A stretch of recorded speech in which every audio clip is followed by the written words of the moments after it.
Howdy folks, I'm two turtle doves, truly treasuring tiny twigs. I'm Amber. And here are more tiny twigs for me to treasure, just like all turtle doves do. Amber slid my hat towards me. She wanted to make sure that I was wearing a hat today. She was like, "Oh, Brian, you can't forget your hat. You can't forget your hat, Brian." Well, you know what, Amber? Turtle doves don't wear hats. Let's get started. Alright folks, and our first letter is titled, "Am I the jerk if I cancel my wedding because of my fiance's family tradition? My fiance informed me that his family, they do a bedding ceremony. Yep, that kind of ceremony where the family watches the two newlyweds have intimate time. I've heard about this when I've read many medieval books when I was younger, but I never knew that people still did this. It's not common for me to see or hear. My fiance and I are both 25, so pretty young to be getting married, but we have been together for 5 years. I felt really uncomfortable when he told me this because it's just weird. My fiance said that it would be fine and it would end soon. Would I be overreacting if I canceled the wedding? I don't even feel safe around him after that comment because he shouldn't be agreeing with them, but I have to realize that this is a family tradition. Our wedding is in 3 months, so I wanted some opinions because I really don't have anyone to talk to about this. Have you guys had to do this at your wedding?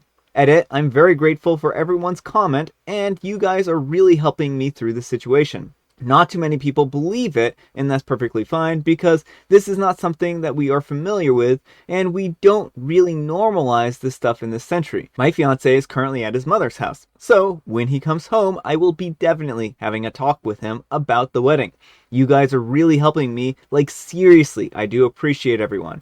It's really extraordinary to think that people still do this. I don't want to be humiliated by my in-laws and then have to live with that memory for the rest of my life, so I will not be going through the wedding. I hope you guys are proud of me. I see everyone educating me on the history of this, and I do appreciate it. I'm not going through the wedding, so I just want to make that clear. He hasn't been home since that argument, but I did talk to him today, and he said that he might come home today, so we can talk. So I want to see how that plays out, and I will definitely update you guys. Alright folks, what do you think of this one? Yeah, not the jerk. Traditions are not obligations. And if they make you uncomfortable and unsafe, those are not good traditions to have. It's one thing to make Christmas cookies or something like that as a family tradition. It's fairly harmless for most people. But when things get to the level of, I feel uncomfortable, I don't feel safe, that is perfectly fine time to be like, nope, not doing this. Yeah, well, I mean, even the whole making cookies, right? Mm-hmm. I'm just gonna attach myself to that thread for a second and pull on it, right? If you were deathly allergic to one of the ingredients in the, nuts, for instance, and it was a family tradition to always use nuts in these particular cookies, and your family insisted on doing this family tradition, it's no longer safe. It's no longer making you feel right? And exactly. So it's putting this tradition above your health and safety and well-being, which isn't a good tradition, right? Right. Traditions should be things that everyone involved can feel safe and comfortable doing. Yeah. With that example, there would be an easy compromise. Make a different recipe of cookie. It may not be the same one grandma made. You can change traditions. You can modify them. Yeah. But some traditions just need to go out the window, and this is one of them. Yeah, and in this particular case, I don't understand why they're still doing this, and I don't know how anyone agreed to this up to this point, right? I think that they have a point of view that is incompatible with OP's point of view and most people, right? And I think that they waited to tell you till 3 months out because they knew that you would react poorly to this. Well, and the element of coercion here is really gross too. And I can understand why OP does not feel safe with this person anymore because it's just oh, well, just go along with it. It will be over soon enough. That's not what a good partner should be saying. No, exactly. A good partner should be backing them up and supporting them and say, this is the way my family does it, but, I will have your input on it and we'll go from there or something like that. Yeah, or well, this is something my family has done historically, but if you're not comfortable, I will tell them no. Yeah. So I think this is a very odd situation, and I feel bad that OP's been put in this situation, and it's pretty terrible that he's insisting that they do go through with this because, again, OP deserves to have a say in this and whether or not that they want to be on exhibit for everyone, right? Mm-hmm. And like you said, it's very dismissive of him to be like, don't worry, it'll be over quickly. It's like, yeah, that's not reassuring, and thank you, no thank you. Right, and that doesn't, address any trauma that these minutes may cause. Yeah. But let me know what you folks think. So anyhow, take care and good luck. This environment, 6627 says, not the jerk.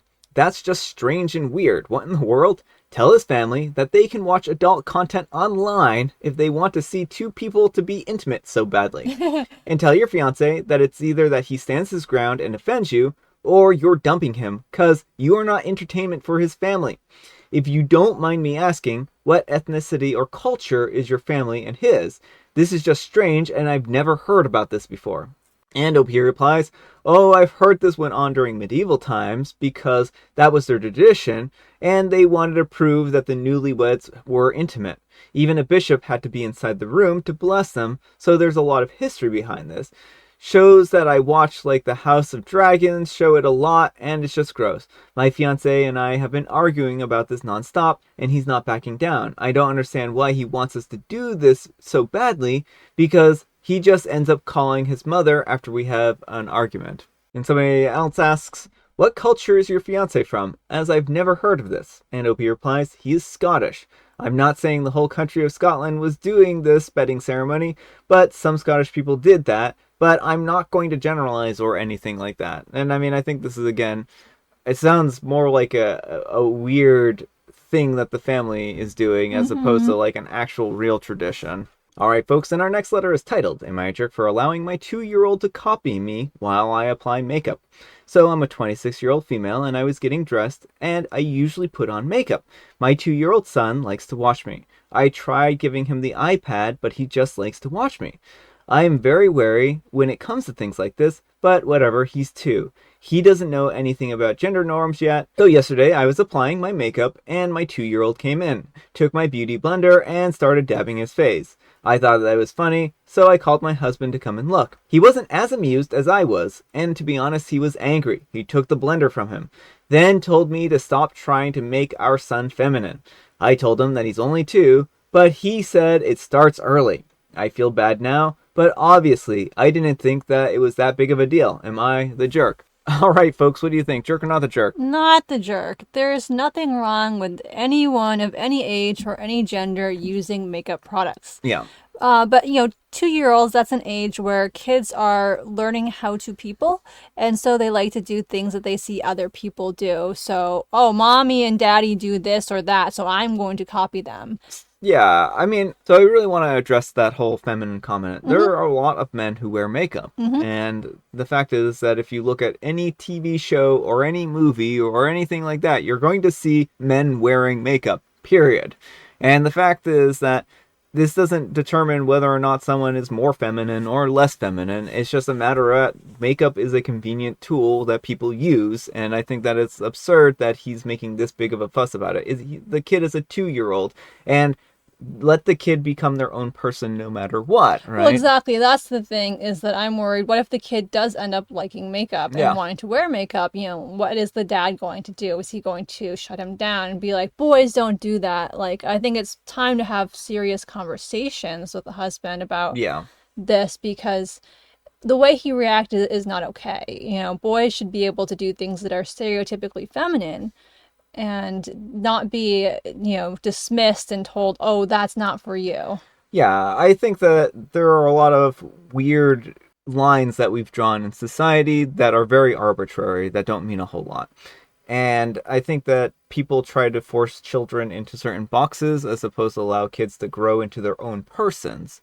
And I think that we should give children every opportunity to grow into the type of person that they want to be or into the skill sets that they want to adapt.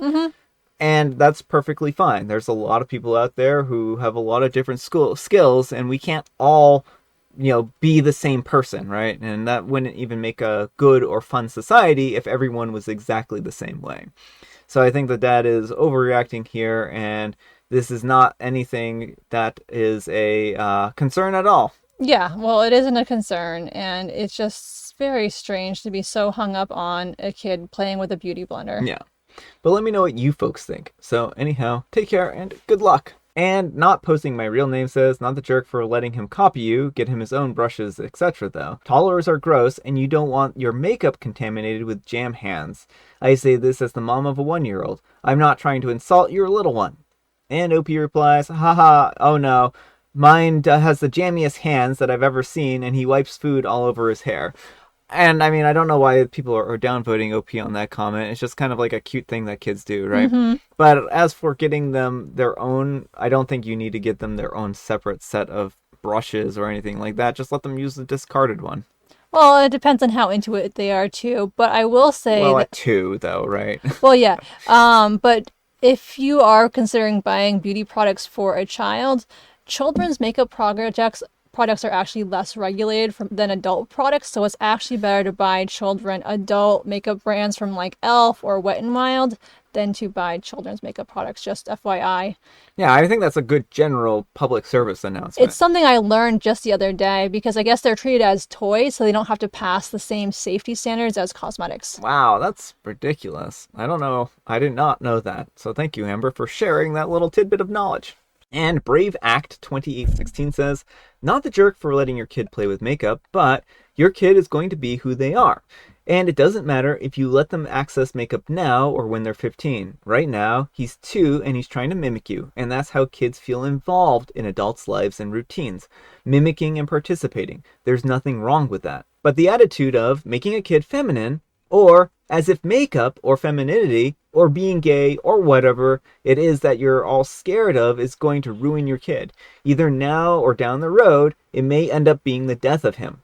The homophobia isn't just going to vanish, but if your son is anyway queer, it's not going to disappear either. Something to think about. And I think that that's really well phrased there. Yeah, and for kids who do, who are some flavor of queer, they do a lot better in supportive home environments and it can save lives. Yeah. All right, folks, it is tea time. Grab your beverages of choice. I've got some tea right here, and Amber, she has a jovial Bobstein joke. Did you enjoy the movie Frankenstein? It was electrifying. It had me bolted to my seat. I found it staggering. Only Frankenstein would say those things. Oh, jovial Bobstein, you're such a silly man. And I have Mega Mint tea. Alright, folks, that's all the time we have for today. Thank you so much for watching. Happy Manic Monday. I hope your Monday is going great. Amber, we need some kind of moral advice and or guidance, and please, have it in a pear tree. Whether safely climbing pear trees or applying makeup, support your kids in becoming who they are. I think supporting your kids and who they become is a great moral. Thanks so much for watching, and we'll see you all tomorrow. Bye!